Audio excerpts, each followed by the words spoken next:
Why do the wicked thrive while the honest suffer? It's because most people are generally decent and truthful.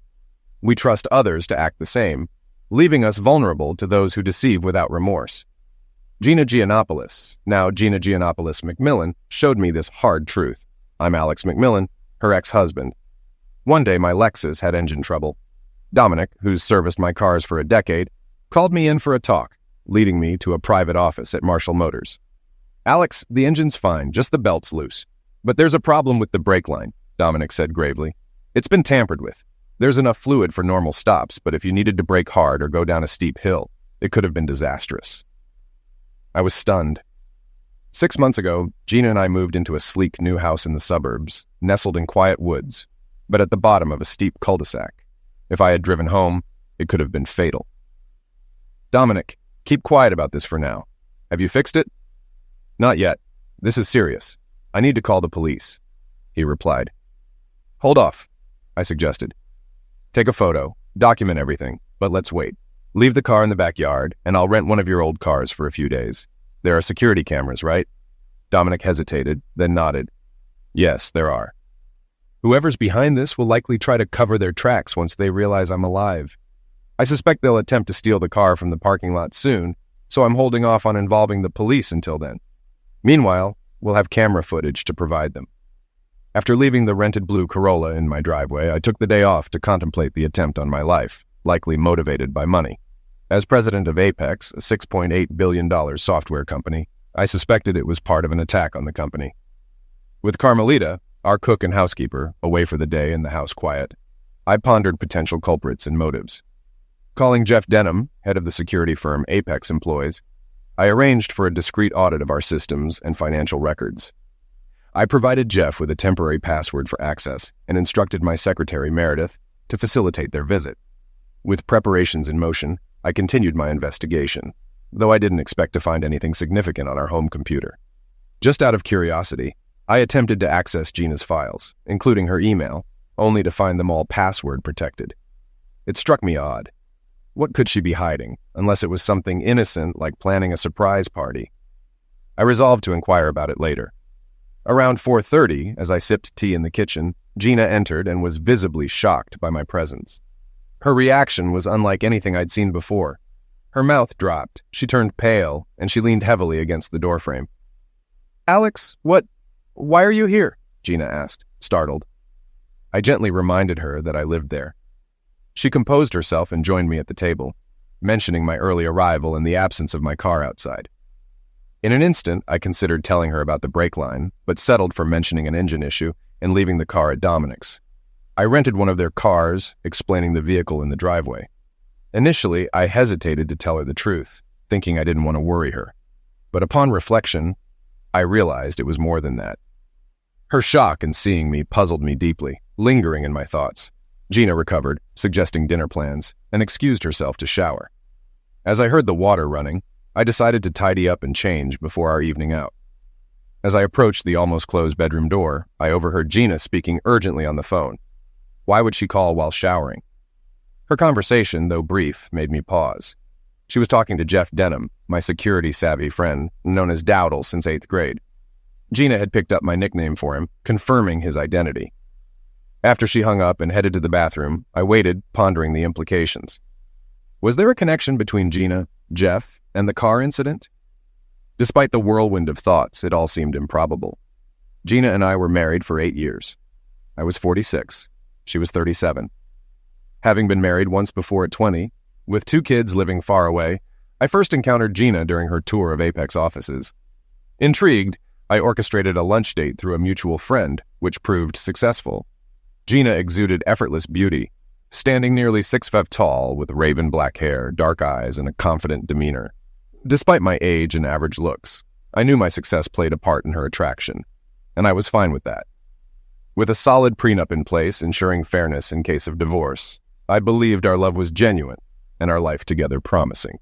Gina brought me joy, despite her extravagant spending habits and flirtatious nature.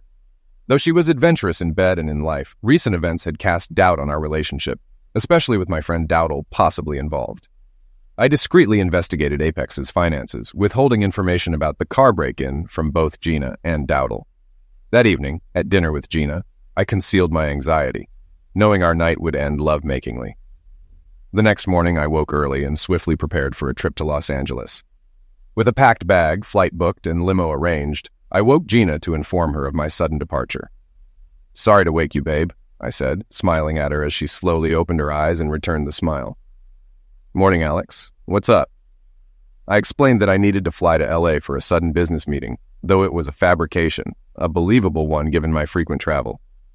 "All right, honey, I'll keep the bed warm. Back by Friday?" she asked. "Yeah, that's the plan. Just you and me," I replied.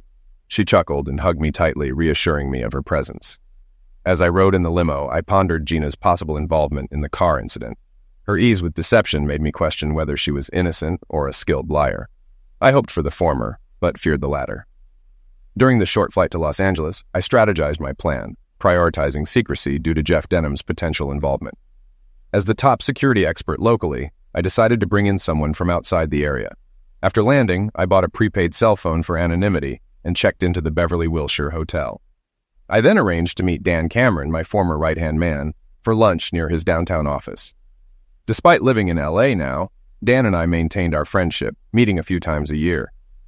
Over lunch, we caught up on old times and discussed recent events. And when the conversation turned serious, I leaned in to discuss matters further. "I need a couple of favors, Dan," I began. And seeing his interest, I explained, "I suspect issues within Apex.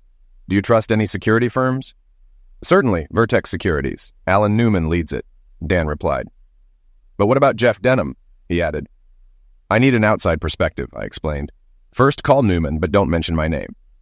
Dan promptly made the call, arranging a meeting with Newman. Grateful, I asked him to keep our conversation confidential. Then, I asked a more personal question. "Have you ever seen Gina act suspiciously?" To my surprise, Dan hesitated, his face flushing.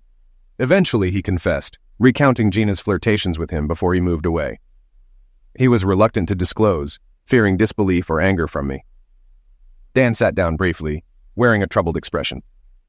"I get it, Dan, and I'm not upset with you," I reassured him. "You chose to ignore the subtle advances, and eventually she stopped?" "Exactly. It lasted a few weeks, then she went back to her usual self," Dan explained, adding, "It felt like she was testing me or something." "Was there anything else? Any other odd behavior?" I asked, to which Dan nodded, still looking uneasy. "Actually, yes. When we moved, Linda learned from Barbara Daniels, Josh's wife, that Josh, our CFO, was likely cheating with Gina." Intrigued, I inquired further. "How did Barbara find out?" Dan admitted uncertainty, mentioning Josh's suspicious behavior and potential encounters with Gina's perfume. He revealed that he and Linda debated whether to inform me, ultimately deciding against it to avoid unnecessary conflict. After our conversation, I harbored no resentment towards Dan. His accounts reinforced the suspicion that Gina might be involved in a scheme against me and my company. My call with Alan Newman was brief and to the point. I explained my need for a top-tier security firm for a confidential matter, emphasizing my desire for someone not affiliated with me or my acquaintances. Newman recommended Barry Asimov in San Diego, praising his intelligence, team, and trustworthiness. At my request, Newman connected me with Asimov and arranged a meeting for the following morning at 10 a.m., without disclosing my identity. Back at the hotel, I called Dan Cameron and asked him to rent a car from Hertz, ensuring it wouldn't be traceable. After a quick dinner, I had my usual late-night chat with Gina before heading to bed. The next morning, disguised in sweatpants, sunglasses, and a baseball cap, I traveled to the Hertz office at the Los Angeles airport. By 9:45, I arrived in San Diego and parked near the Asimov office. Despite Asimov's unimpressive appearance, I quickly realized his intelligence surpassed expectations. Feeling the need to confide, I directly addressed Asimov. "I require a top-notch security firm for a highly confidential and complex task," I explained. "This assignment involves extensive high-tech computer work and demands absolute discretion. I'm prepared to compensate generously, covering all expenses. The project may span weeks, and your fee could reach 7 figures. He gazed at me intently for a moment. "Why come to us? What makes you think we're capable?" "Alan Newman recommended you highly," I replied. "Why not use Newman, then?" he questioned. "He's excellent. But I need to cover my tracks. Once we unravel this, you'll understand. I have to be cautious. Newman contacted you without divulging my identity, making it challenging to trace back. After discussing initial arrangements, Asimov prompted, 'Tell me the whole story. If it aligns with our capabilities, we're on board. I divulged everything: my identity, Apex's operations and worth, and the recent assassination attempt. Suspecting involvement from Gina and Denham, I recounted Dan Cameron's observations without mentioning his name. Asimov posed clarifying questions, displaying his expertise. "I'm familiar with Jeff Denham's reputation," he acknowledged. "If he's involved, we'll tread carefully." After further discussion, Asimov outlined a plan. "You need two things: detailed examination of your documents and investigation into Denham, your wife, and other Apex executives. David Carlos, my top computer expert, will handle the financial scrutiny. Vera Anderson will lead a surveillance team for the other aspect." Half an hour later, we gathered in a conference room, enjoying takeout sandwiches while discussing my predicament. Asimov took a back seat, allowing Carlos and Anderson to lead the discussion, occasionally chiming in with his insights. His sharp wit reassured me, and by mid-afternoon I headed back to Los Angeles, relieved that Asimov accepted a promissory note instead of an immediate large fee. Carlos planned to investigate Apex through my computer, which linked to the company's vital systems. He instructed me to memorize Asimov's website, URL. When alone in my office for over 2 hours, I would visit the site, download a program enabling Carlos to access and copy files from my computer and its network. Upon leaving, I'd delete the program, clear my browser history, covering my tracks. Though not foolproof, this method would likely go unnoticed unless my computer came under intense scrutiny. Carlos estimated that within 20 hours of web searching, he'd acquire the necessary data to assess Apex's status. Anderson's task was routine surveillance of Gina and Apex's top brass. We agreed against monitoring Denham, aware his security background would likely detect any surveillance, opting instead for discreet phone and credit card investigations. I cautioned against underestimating Denham's vigilance. He'd swiftly detect any overt surveillance. Vera proposed house audio-video recording, bug in Gina's purse and phone tap, ensuring secrecy. They assured quick, covert execution within 3 hours, including a sweep for existing surveillance. As for Gina's personal phone, Vera pledged to handle it at her tennis club locker. My role was to maintain normalcy, unsuspecting at work and home, while Asimov predicted a delay before another attempt on me. He advised caution, suggesting avoiding isolated areas and driving solo, even having Gina drive to work. I promised vigilance despite the seeming ease of his advice. Before parting ways, we devised a one-way communication method to reach Asimov, utilizing discarded cell phones. I'd call Larry Asimov, with the receptionist redirecting me to Barry. We agreed on a bi-daily check-in. Returning to the Beverly Wilshire, I informed Gina of my early return. She expressed her loneliness and anticipation for our reunion on Thursday night. Ending the call, I reflected on Gina's alleged plot. Despite her self-centered nature, I believe she loved me in her own manner. Our marriage lacked typical displays of affection, but we found contentment in our shared ambitions. Gina, although unemployed, remained active in her interests. Despite this, the evidence hinted at her involvement in the attempted homicide, driven by greed, a notion that unsettled me. If Dan Cameron's revelations were accurate, Gina might have ties to both Josh Daniels from Apex and my friend Jeff Denham. In essence, if my fears were valid, she embodied a monstrous, heartless figure. If she indeed had relations with Daniels, pursued Dan Cameron, and had links to Denham, it implied her central role in the ordeal. During the flight to San Jose, I pondered the possible outcomes. I believed I could convincingly feign ignorance around Gina for a time should she be deceiving me. Conversely, if my doubts were unfounded, I'd gladly welcome her love once more. However, if she were implicated in the attempt on my life, I had envisioned how I wanted the situation to unfold, and a part of me anticipated it. Our Thursday night reunion with Gina was notable for a few reasons. Firstly, the closeness was exceptional. Secondly, the evening was ordinary, devoid of any conspicuous behavior that hinted at guilt or apprehension on her part.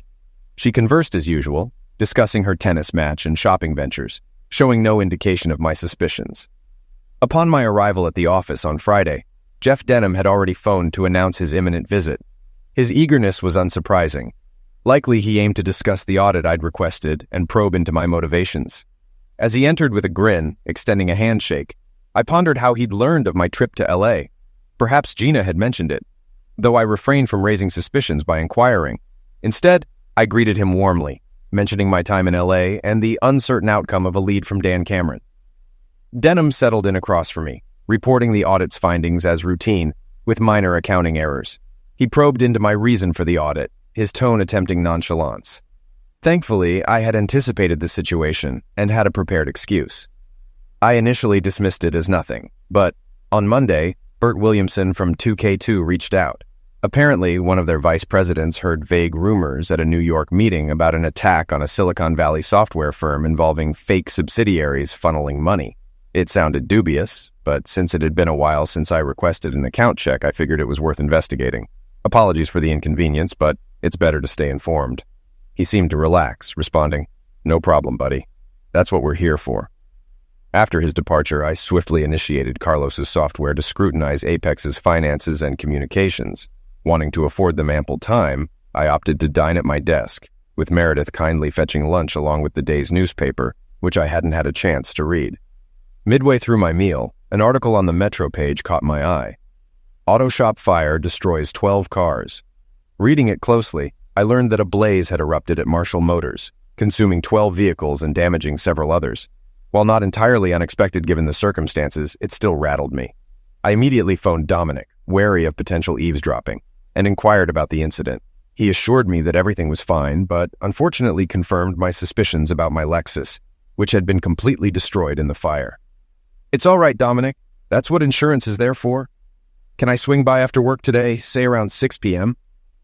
We agreed on the time, ending the call.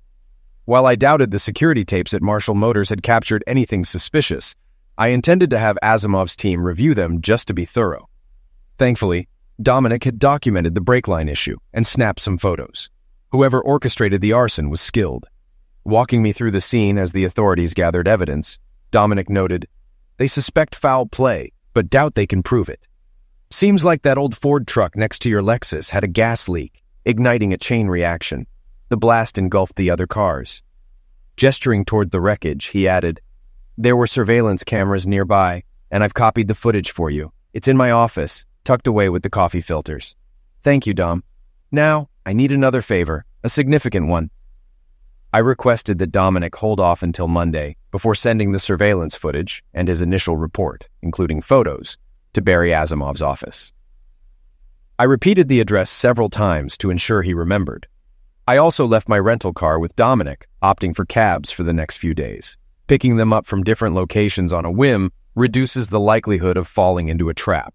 I quickly dialed Larry and reached Barry Asimov within minutes. Not much had changed.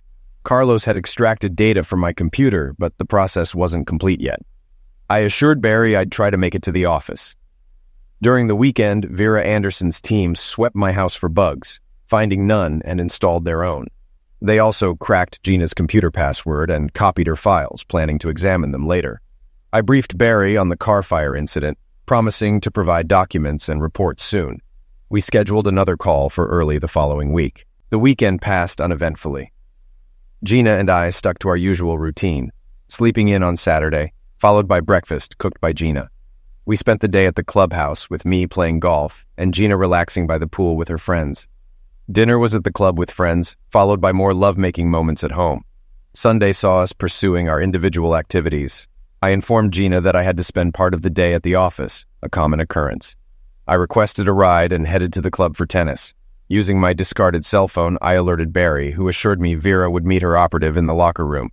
While Gina played, I logged in, initiated the program, and let Carlos proceed. I pondered why I wasn't consumed by anger considering the apparent betrayal by my wife and best friend, Gina's flirtation with Josh Daniels and possibly others. Despite these revelations, my anger remained subdued. I recalled the saying, "Revenge is a dish best served cold," attributed to Pierre-Ambroise François Chaudelot de la Cloze in the 18th century. I compartmentalized my emotions, reserving judgment until I had concrete evidence. Gina picked me up around 5:30 after her activities, and we shared a quiet dinner at home, opting to watch recorded episodes of The Sopranos before retiring for the night. Monday passed without incident. In my office, I feigned work, ensuring David Carlos could complete the software setup. But during a Tuesday afternoon call with Barry from a downtown bar booth, I learned of significant progress from his team. "Firstly, your car was indeed arson," Barry began. "Two masked men punctured the Ford's gas tank, spreading gasoline around before igniting it." I inquired about Dominic's evidence, suggesting it could implicate the perpetrators. Barry agreed, but noted the challenge of linking it to Denham or my wife without further proof. Moving on, Barry disclosed David's findings on my computer. They suspect a year-long embezzlement scheme totaling around $2 million. David believes he can trace it back to a specific office computer with more time. Concerned about recovering the funds, I asked about the possibility of reimbursement, to which Barry expressed skepticism, advising recourse through legal action if the culprit can be identified. Despite the financial loss being significant, I found solace in it being less severe than attempted homicide. Any updates on Gina? Did Vera's team find the bugs and access her computer files? He cleared his throat. Things aren't looking good, Alex. I won't sugarcoat it. It seems she's likely tied to 2 of the 3 Apex guys you mentioned, Josh Daniels and Eddie Kreitler. Also, on Sunday, she made a call to Denham from her cell phone, confirming their relationship. Jesus, I muttered, feeling the weight of the revelation sink in. Barry's voice broke my somber thoughts. Give us a couple more days to sort this out. Vera's team is tracking Gina's cell phone, purse bug, and the bugs in your house. They're also investigating her cell phone records and credit cards. Did you have any idea about the cards under her maiden name? Hell no, I replied, still stunned. I understand this is tough. Can you hang tight a little longer while we conclude our investigation? I know I have to, Barry, so I'll manage. Do you think there's a risk of another attack? After a brief pause, he said, Possibly, but they'll be cautious given the recent car incident. If you take reasonable precautions, avoid secluded places, you should be safe. Should I assign some men to watch over you? No, it's too risky. Denham's associates might catch on. I'll look after myself. I'll check in on Thursday. I'm sorry, Alex, he said softly. Yeah, me too, I replied before hanging up. Wednesday marked one of the most dismal days of my adult life. I faced the grim reality of my failing marriage and the betrayal of my closest friend, harboring the unsettling knowledge that one or both of them sought my downfall.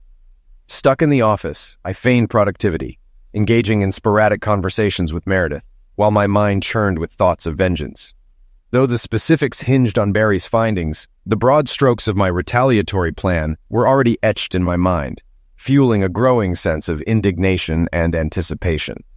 Come Thursday, I delayed my call to Asimov, allowing his team ample time for investigation. By 4 p.m., I opted for a haircut and then retreated to a diner, hunkering down with a cup of coffee to dial Barry. Our conversation stretched nearly an hour, peppered with queries, clarifications, and strategizing. With the call concluded, he wished me luck, and we bid farewell. Armed with newfound information, I resolved to press forward. That evening, I maintained my facade at home, reciprocating Gina's affection as usual. Over a dinner of Carmelita's fried chicken and a movie, I contemplated the imminent end of our physical closeness, perhaps even our emotional connection altogether. Wanting to avoid Gina, I left early on Friday and grabbed a quick breakfast. Opting for Gina's BMW convertible on the way to the office, I aimed for a safer commute today. Though Gina would likely be annoyed by the disappearance of her car, by day's end, it would be the least of her concerns. Upon Meredith's arrival at 9 o'clock, I summoned her to my office, presenting her with a list of tasks. I'll need to adjust my schedule today, I informed her. Could you handle setting this up for me? Perusing the list, her eyes widened in surprise. Expecting an explanation, she received only silence from me. Nevertheless, she nodded and pledged to take care of it. With a smile, I watched her exit. My morning remained uneventful except for a 10 o'clock meeting with Nancy Leggett, a friend and principal at Leggett & Hine, a long-standing PR firm for Apex. Nancy, an attractive and witty woman around my age, engaged in an hour-long discussion in my office with the radio masking our conversation. At lunchtime, I enjoyed a sandwich and soda at my desk, preparing for the anticipated events of the afternoon. Around 1 o'clock, Meredith informed me that Jeff Denham was trying to reach me urgently. I instructed her to inform him that I couldn't meet until 4, as previously arranged. I pondered whether Denham had bugged my office, considering the possibility that he might have overheard my conversation with Nancy Leggett. Nonetheless, I relished the idea of his frustration. Entering the conference room a few minutes before 1 o'clock, I found it arranged precisely as I had specified, with the necessary equipment set up and ready to go. Hello, I greeted. It's Arthur, right? He grinned, acknowledging the recognition. Yes, Mr. McMillan. Arthur Wentner, everything's set up. Shall I run it or just give you a demo? Just show me, please, Arthur. I want it running all day for my meetings here. He positioned it to cover the designated area, and we tested it briefly. All was well. The cartridge lasts 6 hours, so you're good to go, Mr. McMillan. After thanking Arthur, I adjusted my laptop and reclined. Moments later, Josh Daniels entered, looking hesitant. "Josh, come in. You're fine with recording this, right?" He seemed puzzled. "Alex, What's up? We'll discuss in a sec. Did Meredith explain? This stays between us, okay?" He nodded, still uneasy. "Yeah, sure. Alex, is everything all right with the filming?" "I suppose, but about—" I cut him off. "Wait, Josh, you'll understand soon." I leaned back, maintaining a neutral expression, observing his discomfort. Then I confronted him. "Josh, I know about you and my wife." He grew tense, struggling to appear composed. His gaze avoided mine. "Alex, I don't know what—" "No need to pretend. I have the evidence." I confidently delivered the lie, tapping the thick manila folder beside me. "But now, I want the truth from you. You're in deep trouble, and lying will only make it worse." I've faced tough negotiations, but Josh appeared utterly miserable. I relished his discomfort, waiting for his attempt to evade what he'd done. After a pause, he spoke. "Alex, Can we turn the camera off?" "No, keep going, Josh. I'm listening." "When did it start? How? And how could you justify this affair with the boss's wife?" He kept his gaze down. "It began 4 years ago. Lasted 3 months. Gina seduced me. It's that simple. Linda and I knew you both for years. Gina flirted. Who wouldn't? Then at a Christmas party, she heavily flirted with me. I didn't believe it until she called me, asking to come over when you were away. I tried to leave, but she insisted, locked the door, and confessed her desires. I knew it was wrong, but I stayed. She led me to the bedroom, and we spent 2 hours together."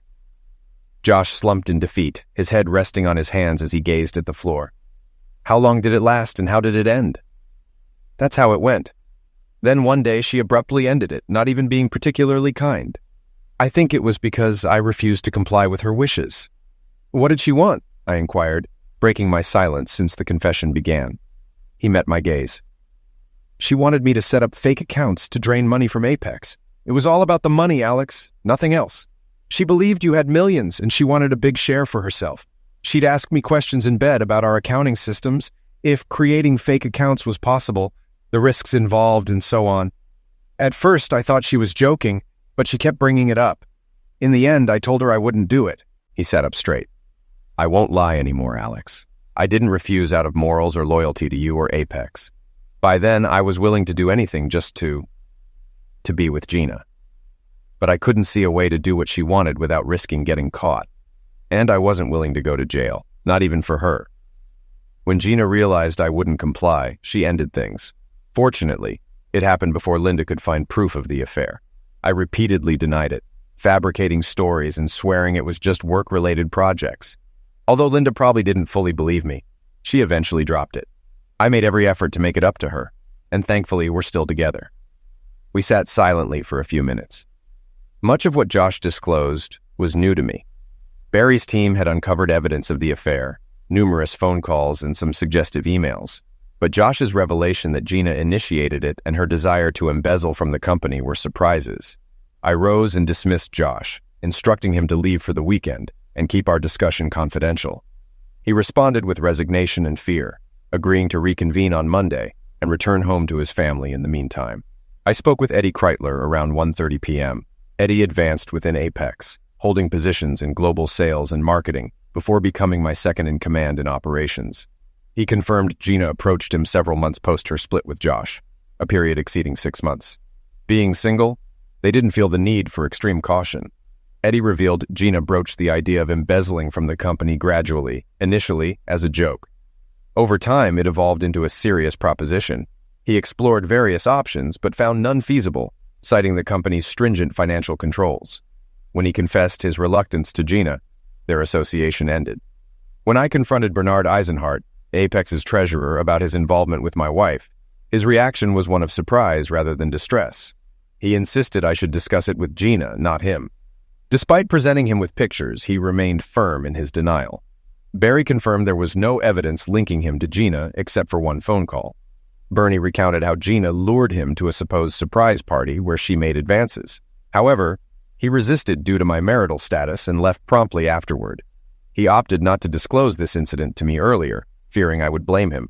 Understanding his perspective, I assured him I believed his account, clarifying that I recently discovered Gina's infidelity with other company employees. Bernie's initial anger subsided into astonishment, upon learning about Gina's involvement with 2 other men. He even recalled rumors about her and Josh from years ago but had dismissed them. After our discussion, I assured him of my trust, reiterated that I hadn't accused him, and stressed the importance of confidentiality. After he left, Meredith informed me about Jeff Denham's urgency to meet immediately. Despite the scheduled appointment for 4 o'clock, Denham was insistent. I instructed Meredith to give me 5 minutes before letting him in. Reflecting on what I had just learned, I realized the gravity of the situation. Discovering that my best friend wanted me dead was not an everyday occurrence, and I relished the opportunity to confront him. When Jeff Denham entered the conference room, he appeared visibly shaken as though he had consumed an excess of caffeine. Despite his attempt to appear composed, his voice betrayed his nervousness. "Hey Alex, what's up?" His tone, though carefully casual, carried a hint of anxiety. "Hey Dowdle, thanks for dropping by. Want some coffee?" He declined and inquired about the video camera in the room. With a smile, I explained its purpose for recording today's meetings. He seemed apprehensive, but voiced no objections. As Denham puzzled over the situation, I noted Meredith's silence and Bernie Eisenhardt's cryptic nod earlier. Turning the laptop toward Denham, I revealed a still frame from a recent bedroom video. His shock was palpable as he met my gaze. Before he could respond, I struck him with my fist under his eye.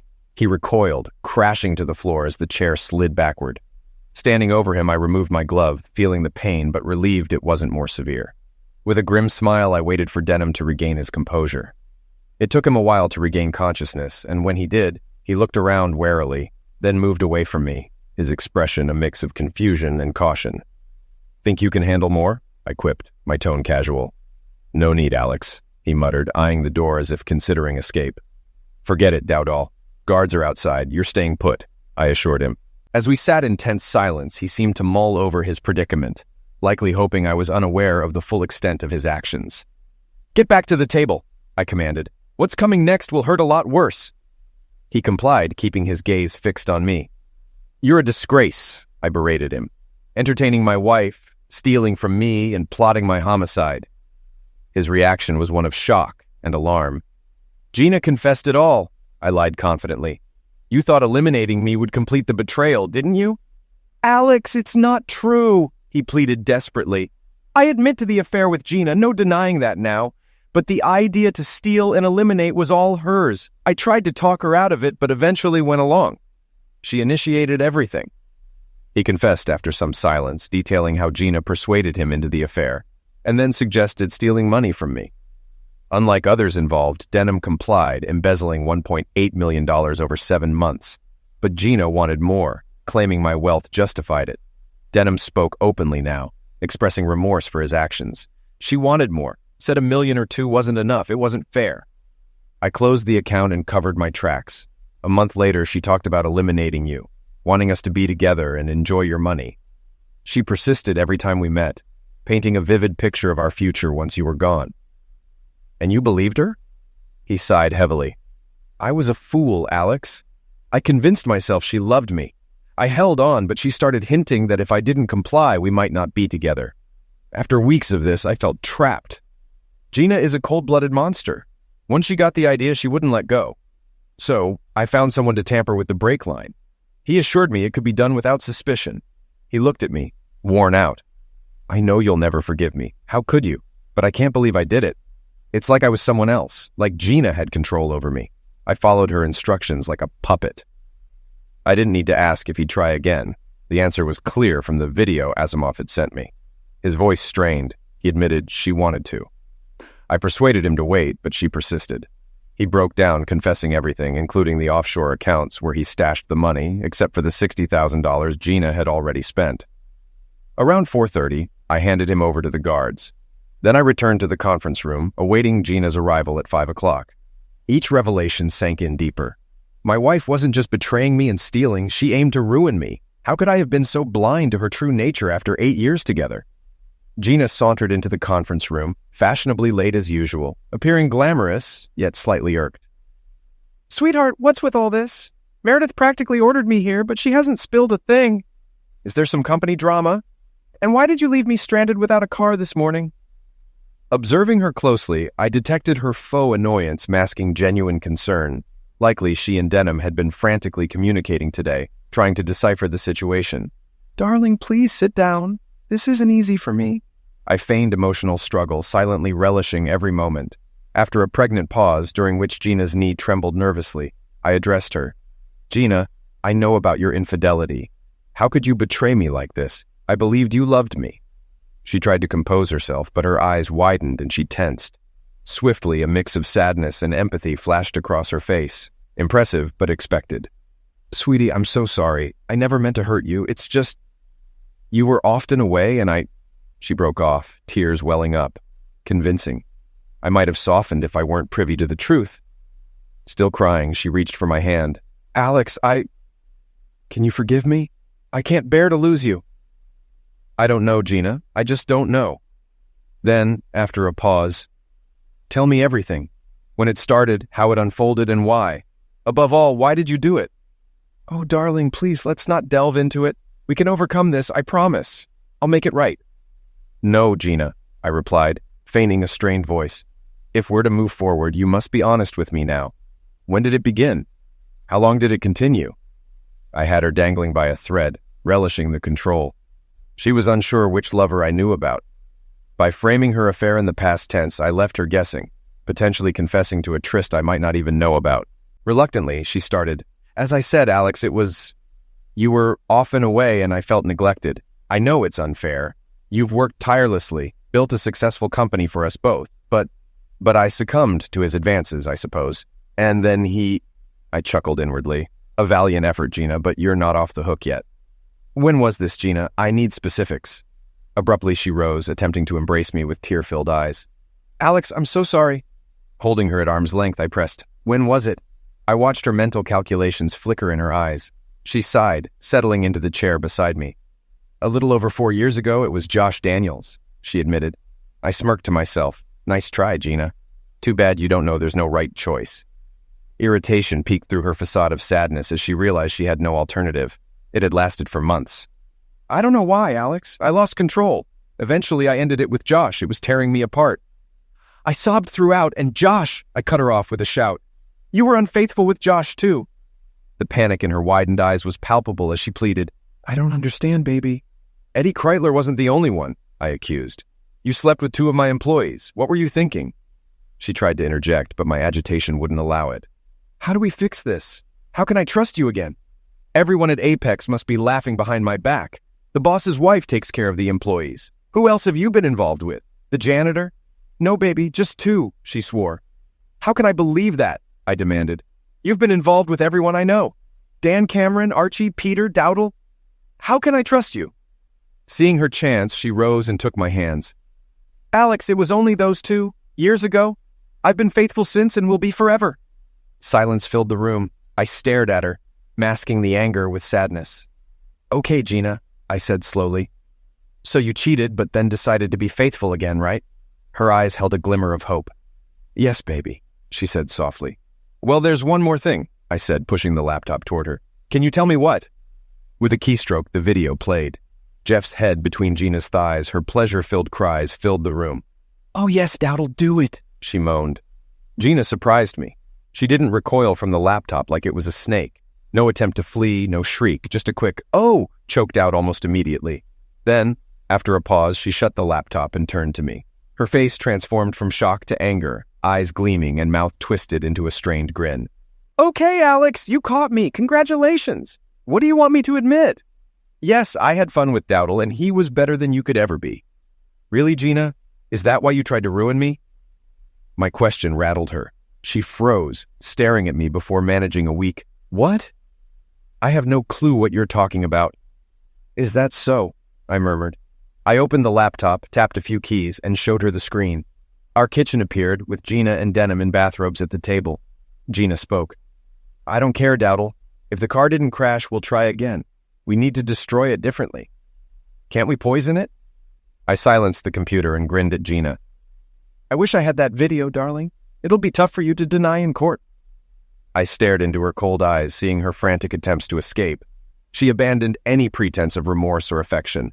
Finally, her voice dripped with contempt. "You won't dare go to the police, Alex. You'd be a laughingstock. So would Apex.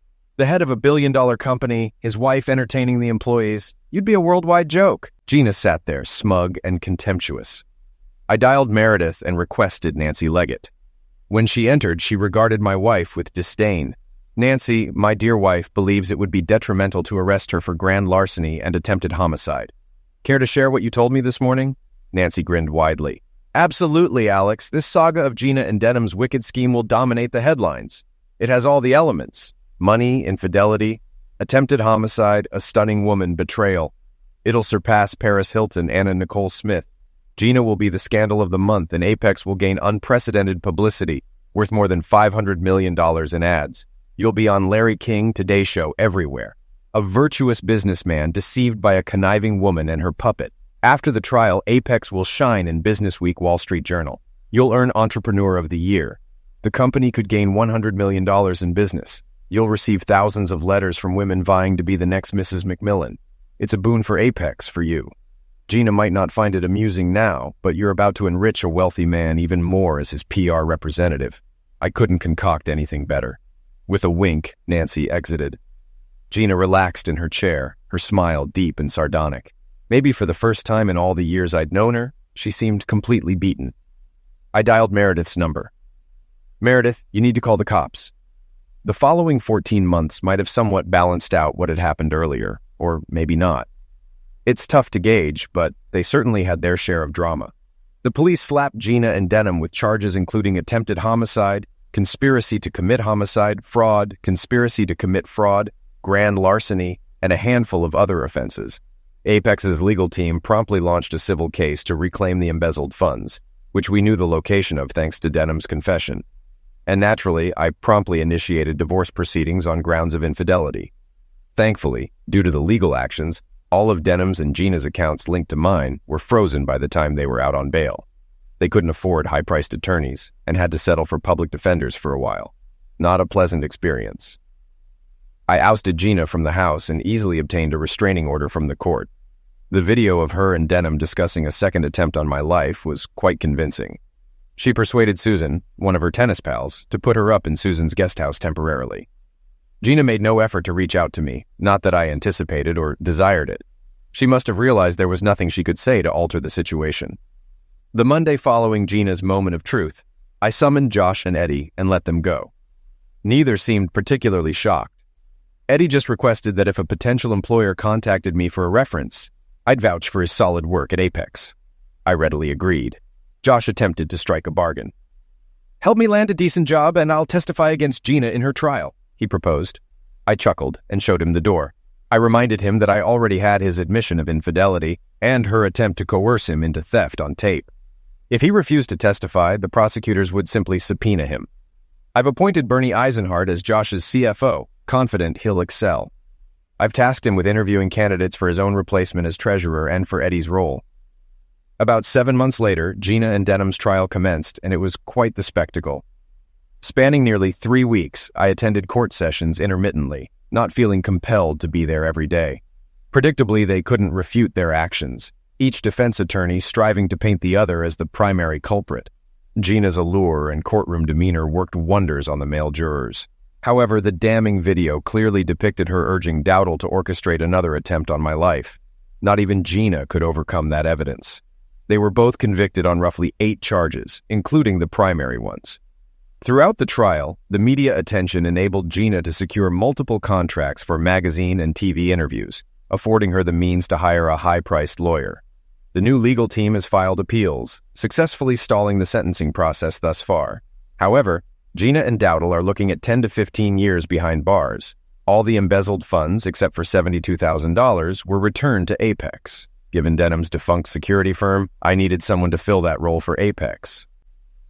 During my trip to Los Angeles to express gratitude to Barry Asimov, he recommended hiring David Carles, who was keen on relocating to the Bay Area, a decision you've witnessed pay off. I believe you'll be pleased with offering him a contract, especially with you as his main client, fostering growth for his business. So I extended a job offer to Carlos, and things seem to be progressing smoothly thus far. While visiting Asimov's office, he surprised me with another video unrelated to the threat from Gina and Denham. Come to the screening room, Alex. I have something you might find interesting. To my astonishment and amusement, the footage revealed Gina in bed with Charlie Pemberton, my attorney. Despite being nearly 60 and seemingly not providing Gina much satisfaction, she had seduced him a couple of months earlier and enlisted him to find loopholes in our prenup. Unsurprisingly, given Charlie's legal prowess, he had drafted the prenup himself, he hadn't made much headway. Nonetheless, it didn't deter him from seizing any opportunity Gina presented. I took particular pleasure in publicly accusing Charlie of unethical conduct, raising as much noise as possible. The California Board of Legal Ethics had no option but to disbar him. Furthermore, I sued him and managed to retrieve around $240,000 from his savings, which I then donated to charity. All of this brought me immense satisfaction. Regarding Apex and myself, everything unfolded precisely as Nancy Leggett had anticipated. Initially, there was a surge of media coverage on cable news channels and in tabloids. I made appearances on CNN, featured in Fortune magazine's COVID section, graced the front page of the National Enquirer, and appeared in various other outlets. Nancy had to hire 3 additional staff members to manage the increased workload. We convened almost daily to strategize and assess which interviews and opportunities were worth pursuing. In the first half year following the article's publication, Apex's business expanded by nearly 20%. Nancy's prediction about receiving letters from women also proved accurate. We amassed over 8,000 letters, with more pouring in consistently. After reviewing the initial few hundred, some accompanied by suggestive or explicit photos, I delegated the task of responding to them to one of my interns. It's quite possible this guy has a more active romantic life than I do. Additionally, local divorcees and single women reached out. I received propositions from more women than I ever imagined existed. Yet, to my surprise, I discovered I wasn't particularly intrigued. Gina brought me immense carnal satisfaction until our relationship unraveled. I went on dates with 4 women I found attractive, but soon realized that a promiscuous lifestyle wasn't for me. After collaborating closely with Nancy for a few weeks, I realized she was the one I wanted to pursue romantically. We've been dating for nearly a year now, with neither of us feeling rushed to tie the knot, although it may happen eventually. On my recent birthday, Nancy surprised me with a special gift. We spent Saturday night at her place, watching an old Humphrey Bogart movie before indulging in closeness on Sunday morning. She let me sleep in while she prepared breakfast, which she then brought to the bedroom on a large tray. When I woke up, I found her standing there in her robe holding breakfast. After we ate, she teased, "Is your present ready? I'm actually wearing it under my robe." Curiously, I raised my eyebrows, but she only grinned mischievously. "Ready?" she asked, unveiling a white t-shirt adorned with a scanned image of a smiling Gina, likely taken from a photo Nancy found at my home. Beneath the image, in bold letters, it read, "I survived a monster." I couldn't help but burst into laughter. Then I pulled her close, saying, "Come here, you."